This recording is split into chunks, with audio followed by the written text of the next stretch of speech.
Welcome to I news. Vikarabad జిల్లా తాండూరులో ఓ shocking వార్త వెలుగులోకి వచ్చింది.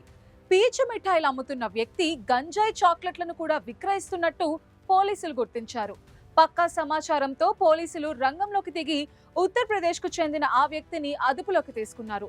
అతని వద్ద నుండి గంజాయి చాక్లెట్స్ ని స్వాధీనం చేసుకున్నారు. ఈ చాక్లెట్స్ ఎక్కడి నుండి వచ్చాయి, దీని వెనుక ఎవరున్నారు? Watch the story. ఈ